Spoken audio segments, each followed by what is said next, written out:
cara que não aceita a correção, ele fica quietinho, tranquilo. Você corrige ele, ele fica quieto.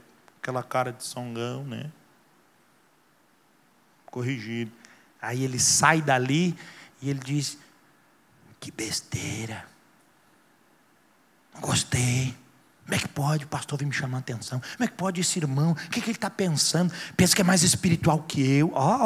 E a raiz de amargura entrando. Que é esse cara? Que é isso? Quem é essa pessoa? Que é isso? Quem é essa professora? Quem é esse pastor? Quem é esse irmão? Quem é esse?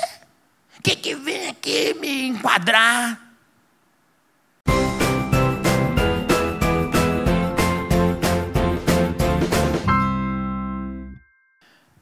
Carta de Paulo aos Gálatas, capítulo 3, versículo 13.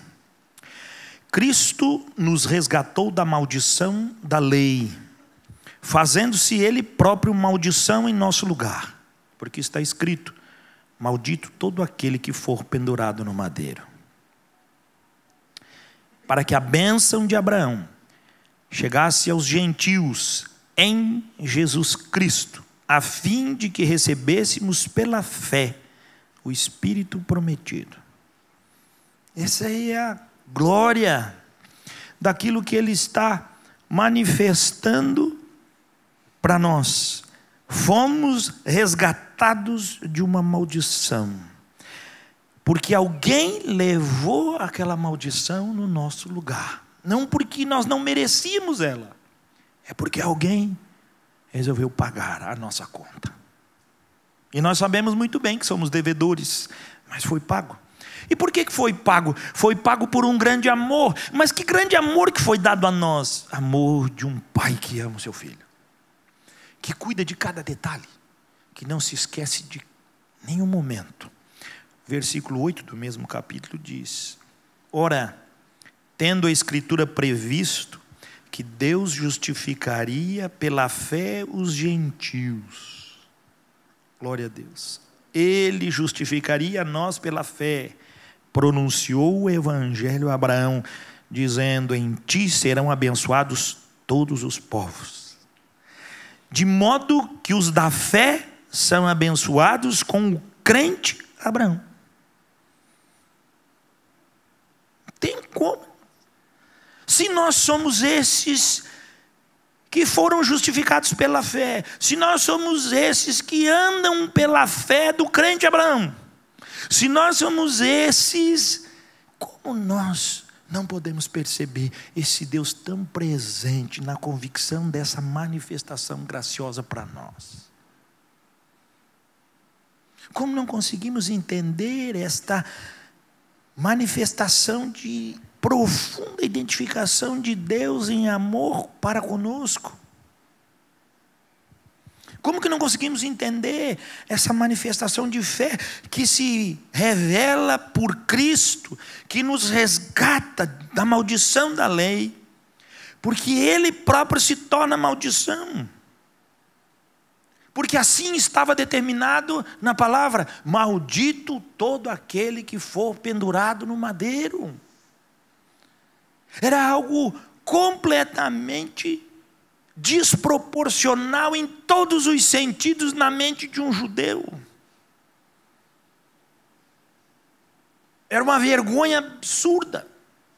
Mas Deus escolheu revelar esta graça de misericórdia com aqueles que estavam realmente em ação, de batida de frente com Deus, debaixo da ira de Deus, preparados para a condenação.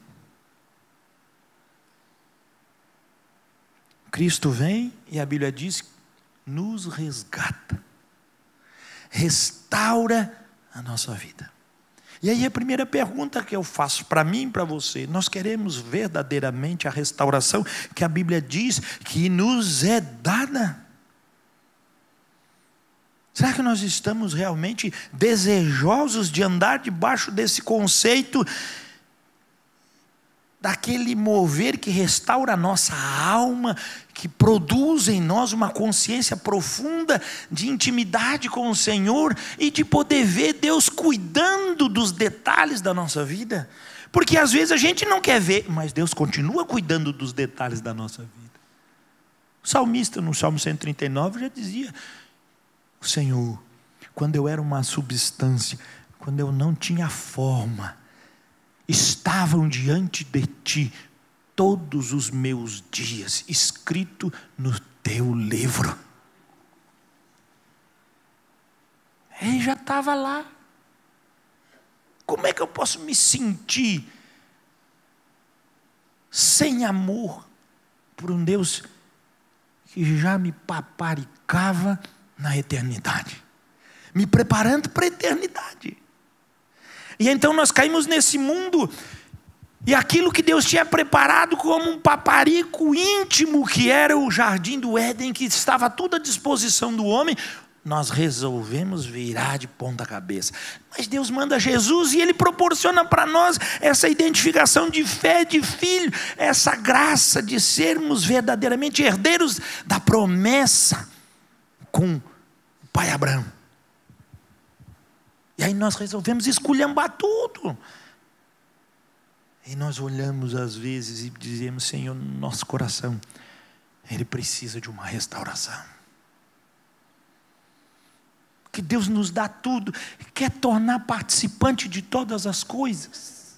Já para o povo de Israel, que permanecia rebelde, contrário ao Senhor, os profetas diziam, e o Senhor revelou para eles, falando que nada do que Ele faria para o povo, Ele não faria sem antes revelar aos seus santos profetas. O povo já tinha ciência do que Deus faria. Deus quer revelar os seus segredos. Deus quer trazer você para ver que esse caminho que Ele colocou você é um caminho de alegria, é um caminho de restauração, de sustento, de sucesso. É um caminho aonde a glória desse sucesso é Cristo. Ah, pastor, eu quero esse sucesso para a minha vida. Mas você tem que entrar no mesmo padrão do reino. E o sucesso no reino é perder. Sucesso para nós é ganhar. O sucesso no reino é morrer para si. O sucesso nosso é passar por cima dos outros.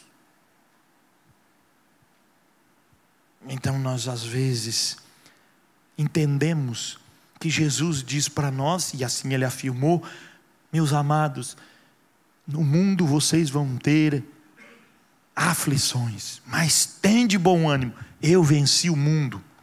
E a gente pensa que nós vamos encontrar uma aflição lá fora, vindo correndo atrás de nós. Mas quando nós vamos olhar com mais calma o texto sagrado, ele está dizendo que as aflições do mundo que vão fazer a gente sofrer, não são aflições externas, são aflições internas. É quando a pessoa fala mal da gente e aquilo aflige internamente o nosso coração. É quando alguém questiona a gente e aquilo nos fere aqui dentro. É quando alguém nos repreende, a gente sofre aqui dentro. É quando a gente está errado, Deus nos corrige e a gente olha e diz: eu não sei mais onde está a minha fé. Porque a nossa dor não é pela ação externa, é aqui dentro. É aqui dentro. E quando Jesus estava dizendo: meus amados, tende bom ânimo, Ele está correlacionando. Tende bom ânimo, eu venci o mundo. Ou seja, o ânimo não é algo externo, o ânimo é algo interno.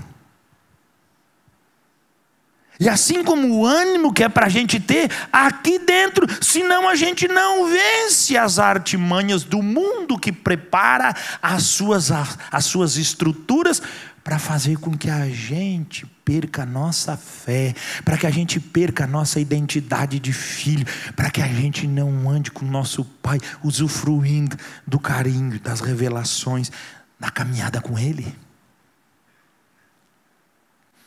Porque a gente fica ferido com qualquer coisa.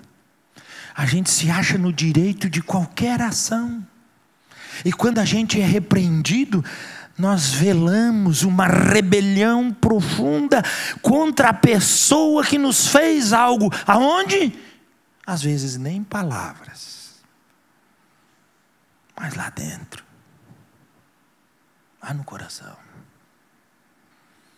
Aquela amargura que destrói o nosso ser, que afunda a nossa comunhão com Deus.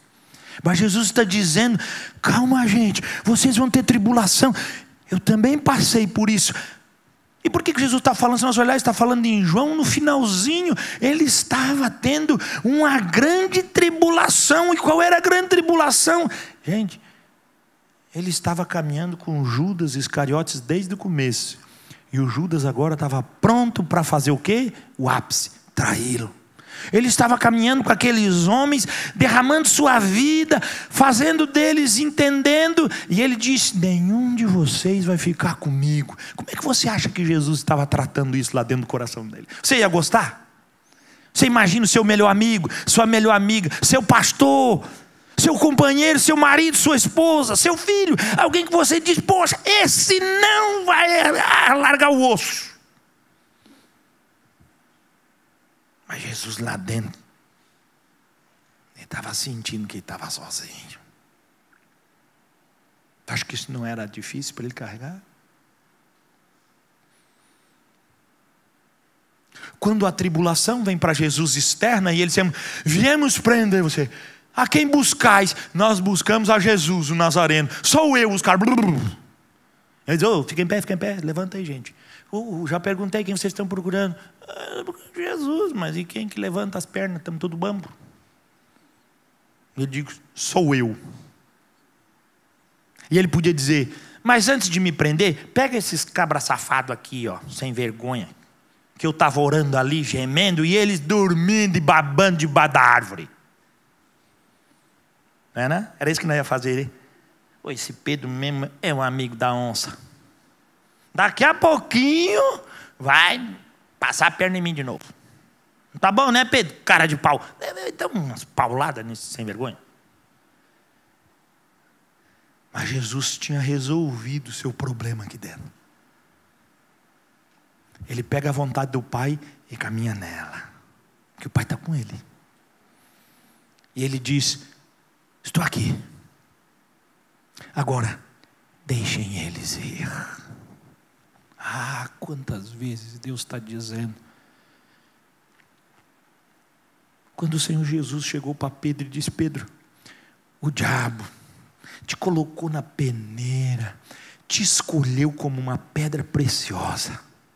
Mas eu quero te dizer, Pedro, eu roguei por ti. Eu implorei ao Pai, intercedi para que tua fé não desfalecesse.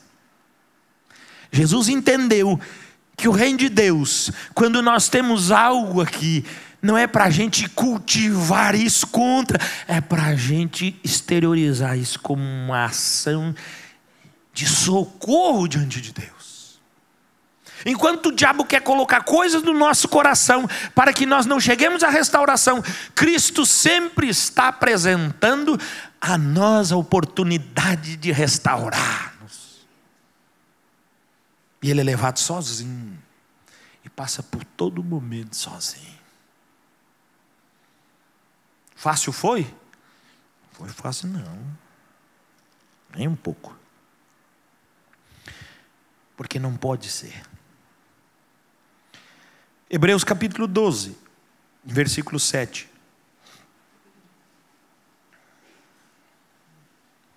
Também um capítulo bem famoso. Nós sabemos todo que ele se refere à disciplina de Deus. Nós vamos apenas dar uma pincelada nisso. Mas nós queremos continuar, porque ele tem essa consciência para que nós possamos andar. Senão nós vamos ficar que nem os soldados. Joelhos trôpicos, caminhar leviano. Nós vamos conseguir entender essa comunhão com Deus. Que muitos trazem a comunhão com Deus para um momento de culto apenas dentro da igreja, numa forma muito mística. Enquanto que essa a ação mística de Deus, ela é para a nossa caminhada diária, irmãos. É para a gente ver Deus no nosso serviço, é para a gente ver Deus nas nossas escolhas, é para a gente ver Deus cuidando de nós em todo o tempo, é para a gente ver Deus na nossa vida. Embora também na igreja possa acontecer isso. Glória a Deus por essa bênção dele. Hebreus 12, 7. Ele está dizendo o que é simples. É para a disciplina que perseverais. Deus vos trata como filhos. Pois que filho há que o pai não corrige? Pô, Deus está trazendo vocês para a disciplina. Primeiro disciplina do caminhar e depois disciplina da correção. Mas se estáis sem correção, de que todos se têm tornado participantes, você não é participante da correção. Se todo mundo passa, você não é? Então você desculpe, logo sois bastardos e não filhos. Isso não é corrigido? Como é difícil. Você já viu? Gente que tem filho, chega para o filho e diz: filho, você vai ser corrigido. Aí você vê ele com a visão do reino. Pai, graças a Deus o senhor vai me corrigir. É assim? É assim, Ângelo? É assim, Marcelo? Todo filho, quando vê a correção, o que ele faz? Dá para trocar de ideia? O pastor Fábio mostrou um videozinho um dia para nós. Estava o filho e a filha. E a mãe: quem fez essa palhaçada aqui? Ela com a cinta. E a menina: foi ele. E o menino: foi ela. Foi ele, foi ela, foi ele. E os dois ficaram. E chorando. E ela: eu quero dar um presente para quem fez esse desenho aqui, que está lindo. A menina: fui eu, mamãe, para você. Aí nos digo, uma cara de pau, rapaz. Mas desse tamanho, desse tamanho. Quer passar por correção? Mas quer ganhar presente.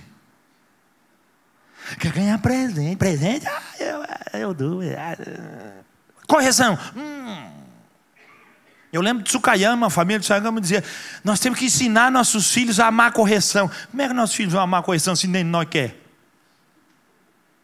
Correção. Estou dentro. Correção hoje. Senhor, afasta de mim esse cálice. Ninguém gosta. Mas, gente, a Bíblia diz que é para perseverarmos na correção. 8. Melhor, 9. Além disso, ele está trazendo a explicação. Tínhamos os nossos pais segundo a carne que nos corrigiam e os respeitávamos. Você está entendendo? Primeiro, ele está dizendo: não há correção sem respeito. E nós invertemos. Hoje os nossos filhos vão para a escola, chegam em casa e nos enquadram. Quero respeito. A Bíblia está dizendo o contrário. E aí a gente tem que respeitar nossos filhos. Nós temos que saber, temos que sentar com eles, ver a ideia deles. Minha filha, se o teu filho não te respeita, enquadra ele na bordoada. Porque senão, meu filho, não adianta tu respeitar ele, porque ele não vai aceitar a correção. É a Bíblia que está dizendo. Presta atenção, quando eu era pequeno, qualquer irmão da igreja que nos repreendia por fazer arte, porque fazíamos arte também. Olha só, se chegasse nos ouvidos da minha mãe, apanhava 2 vezes. A mãe dizia: se a professora na escola reclamar de vocês, o pau vai pegar. Agora quem é professor aqui sabe. O filho abusa, falta com o professor a mais tremenda falta de respeito. O professor corrige ele, ele chega em casa desse tamanho e diz: mãe, o professor me tratou mal. A mãe fica 3 metros içada que nem um gambá e vai lá cuspir veneno no professor. Quem é você que fica chamando a atenção do meu filho? A gente vê na televisão, vira e mexe, tem um esbufeteando o professor, porque o professor corrigiu o filho. Sabe por quê, meu?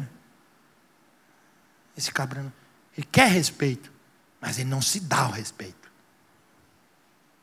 O filho ele aceita a correção. Sabe por quê? Porque ele respeita quem o corrige.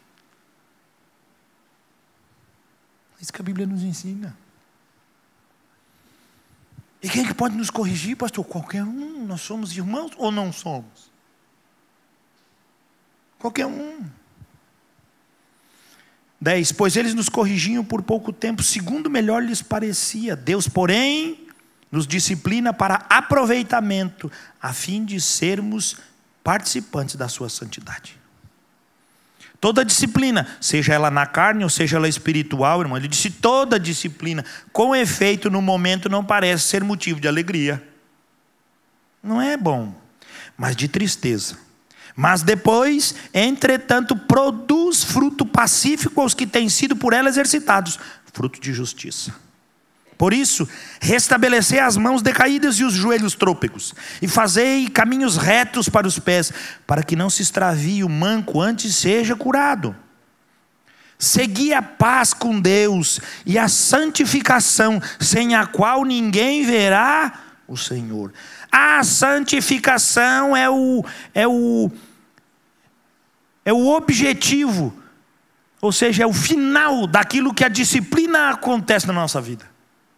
Você quer ter o filho santo? Ele precisa te respeitar. Você precisa disciplinar ele. E ele precisa se sujeitar a isso. Se ele não fizer isso, você vai ficar tomando as dores dele. Ele vai ficar um desrespeito. Desrespeito de irmão, desrespeito de crente, desrespeito de cidadão. É um desrespeito. E um dia ele vai encontrar alguém que não precisa ter tamanho, mas alguma coisa que enquadre ele. Porque se a gente não faz em casa, o mundo lá fora sabe fazer. E alguém pode ter um facão e dê na orelha dele, alguém pode ter um 38 e descarregue nele. Aí você diz, puxa vida, e agora o que é que eu faço? Enterra. E nós às vezes perdemos a boa consciência.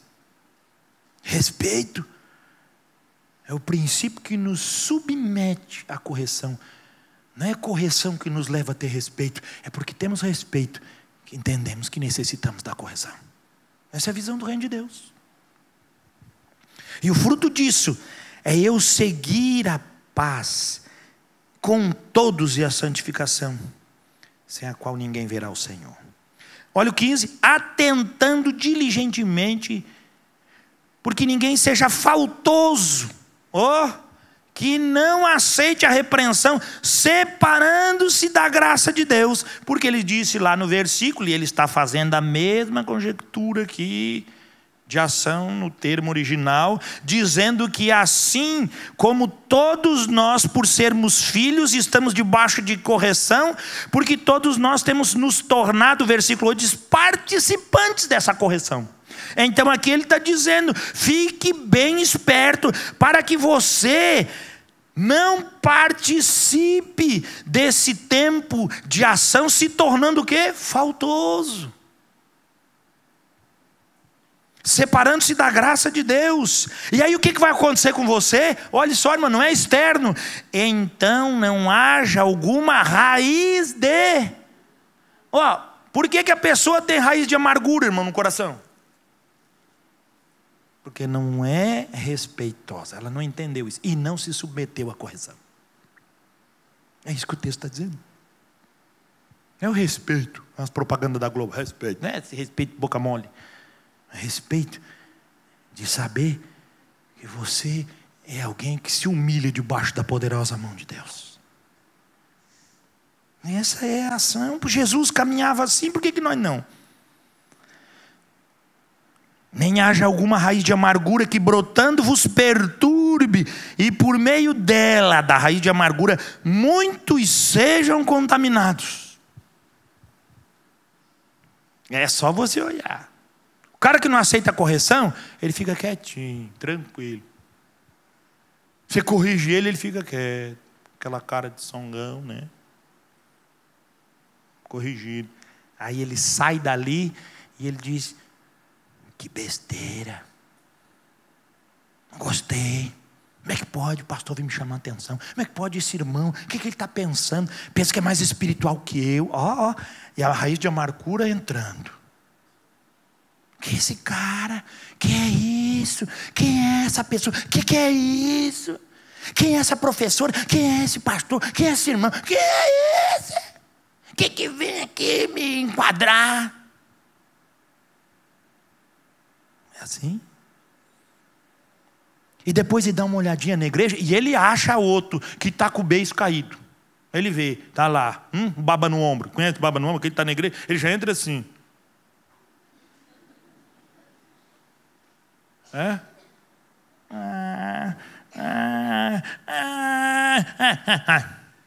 Aí os dois vêm, você não está vendo assim uma coisa?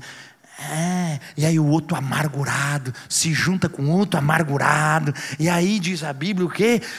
Começa a contaminação.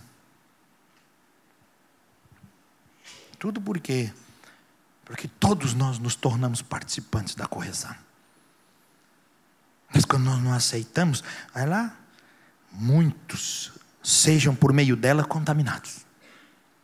E o que diz o texto? 16: nem haja algum impuro ou profano, como foi Esaú. Mas o que tem? Esaú foi profano no quê? Olha só, qual é a atitude do profano, irmão? Qual é a atitude? Que é uma pessoa profana? A gente não, profano é alguém que a nossa cabeça aqui, colonização portuguesa, é alguém que chuta um santo, é alguém que não faz alguma norma, não cumpre. Isso é um profano. Aquele que come carne na sexta-feira santa, profano. Isso não é profano, não. Olha o que a Bíblia está dizendo que é profano.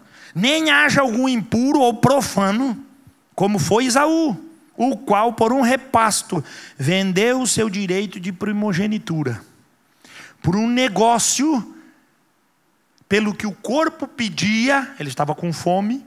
Muitos, o corpo pede sexo e ele vai. Outro, o corpo pede adultério, ele vai. Outro pede pornografia, ele vai. Outro pede roubo, ele vai. Cada um tem a sua fraqueza, sabe aonde o sapato aperta. Esaú estava onde? Estava com fome, desfalecendo. E Jacó fazendo lentilha no balde. Estou com fome, estou nem aí. Quero um prato de comida. Eu te vendo. Dou ou não dou, deu trabalho. Então tá, que me adianta eu ter, que me adianta eu ter a primogenitura e tá desfalecendo. Um momento na vida dele revelou o quê? O seu coração. Gente, a Bíblia diz que Deus o chama de profano e impuro, sabe por quê? Não porque ele fez alguma coisa, é porque ele desprezou a primogenitura que Deus tinha lhe dado. Tem muito crente que despreza a Deus. E ele chama o lá pecador de impuro, mas isso aí todo mundo sabe. Aquela menina é uma não sei o quê, aquele rapaz é o que não sei o quê. Mas a Bíblia diz que Esaú, filho de Isaac, neto de Abraão, o seu coração era impuro e profano, porque vendeu o seu direito de primogenitura, negociou aquilo que não se negocia. As coisas do reino de Deus não se negociam. 17: pois sabeis também, lembre-se da história aqui.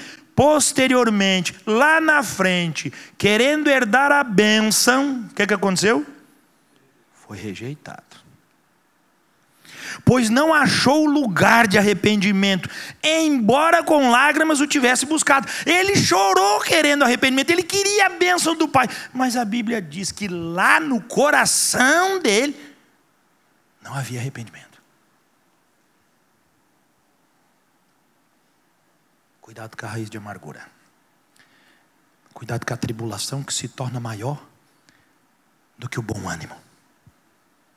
Jesus disse: você vai ter dores aí no peito que vão te afrontar, mas a restauração do Senhor te dará bom ânimo. Deixa Deus trabalhar na sua vida. Mas tem gente que está chorando das suas mágoas, reclamando das suas dores há 1 ano, 2 anos, 10 anos.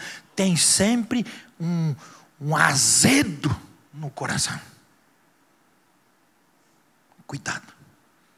Porque a Bíblia diz, um dia você pode chorar amargamente, querendo ter a vida que você tem hoje, amargamente. E você vai ver que a sua vida não é tão amarga assim. E você vai clamar para ter essa vida, e não vai encontrar mais ela. Porque a sua atitude tem sido profana. Quando Deus diz que é para a gente perdoar, a gente perdoa. Quando diz que é para a gente ser corrigido, se submete à correção. Quando a Bíblia diz que é para a gente ser filho, a gente aceita a filiação. Quando a Bíblia diz que é para a gente se humilhar, se humilha. Quando a Bíblia diz que é para a gente se alegrar, se alegra. Quando a Bíblia diz, não tem o que fazer, não tem gole-gole, não tem meio termo. Cuidado. Porque eu já ouvi de irmão da igreja dizer, pastor, eu amo tanto meu filho, eu amo tanto ele, que eu não consigo muitas vezes pensar o que é bom para ele. Isso aí é profano. Você tem que amar tanto o seu filho, que ele tem que estar disposto a te respeitar e você a corrigi-lo. Isso que é amor. Amor não é abandono. Amor não é passar a responsa para outro. Amor não é super proteger. Cuidado, porque isso constrói dentro da nossa vida, da nossa casa, raiz de amargura. E a paz que nós tínhamos se perde. Pois sabeis também que posteriormente, como eu estou dizendo, querendo herdar a bênção, foi rejeitado, pois não achou lugar de arrependimento, embora com lágrimas o tivesse buscado. É isso que ele está dizendo. É aqui dentro que o reino se manifesta. E o Senhor Jesus já tinha dito, quando vos falarem, o reino de Deus está lá, o reino de Deus está acolá, não ireis. Lucas não diz? Porque o reino de Deus estará dentro de vós. Não é lá fora. É aqui dentro. É aqui dentro. Você não tem problema com pessoas. Você tem problema com o seu coração. Porque ele ainda não está preparado para passar pelas etapas da vida da restauração.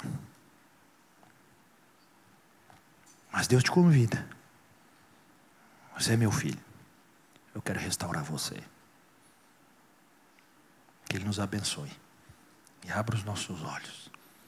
E que nós apresentemos para Deus o nosso coração. Para que encontre sim, sempre no mais profundo de nós, um lugar de arrependimento. De correção. Aquele que se arrepende. É aquele que se arrepende e abandona. A Bíblia diz, esse é o cara. Mas aquele que não abandona, não demonstrou nenhuma consciência de arrependimento. Caminhemos nessa direção. Deus tem o prazer de moldar o nosso coração, restaurando-nos todo o tempo. Porque enquanto estivermos nesse corpo de carne, nós precisamos ter uma vida de restauração. Assim como o povo de Israel fazia aliança com Deus todo tempo, mudava a geração, mudava. Assim nós também precisamos caminhar. Precisamos ter uma consciência de restauração. Mas não rito, mas não culto, não alarido, não barulho. Nós precisamos de um coração que usufrua do reino e viva no reino. Se não for pra te servir, quem sou?